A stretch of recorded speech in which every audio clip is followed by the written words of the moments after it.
I'm going to start out by saying sorry about the mess on the workbench. I'm doing another project. I'm sure it's going to come up in another video, so if you like a lot of do-it-yourself type stuff, like and subscribe, and I think you'll be excited to see what I'm building next. But I want to do a quick review on this jack stand. It was given to me at Christmas time, and I'm quite excited about it. I've actually done a little research on this after I got it, and it looks like a pretty cool system. So let's dig into it and take a look at it.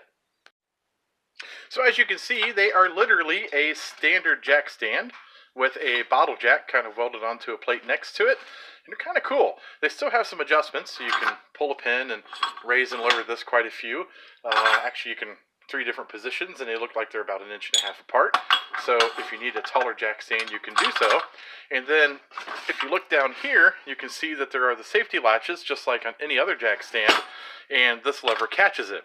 So that means you're not relying on the hydraulics of the cylinder. So if the cylinder were to fail, then it would bleed back off and your car could come down. You're mechanically latched in as well. So that makes this jack a pretty safe jack. Now what I'm more excited about is to see this in action, and today we're doing an oil change on a town car, so let's take a look and see how it works. So it's kind of hard to tell because this makes it look like it's not sitting on the frame rail, but honestly the cup of the jack itself is cupping the frame rail in a safe environment. And we're just going to try to test this out and jack it up, and quite honestly, this actually is not taking a lot of effort. Now it comes with an extended handle, as you can see, and it's a 2-part handle for portability, and that's why it's making jacking this car up so easy. We have a lot of leverage. This car is a town car, so it's not a light car by any means, and we are jacking up the front right tire.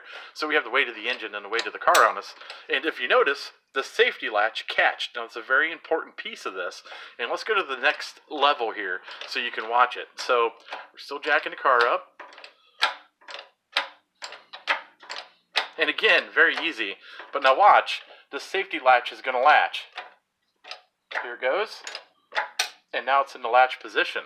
So when I let the jack off, or the pressure of the jack, the car is not going to collapse. That catch is going to catch it, which is what it's designed to do. That's an extra safety feature so that you're not relying on this piston.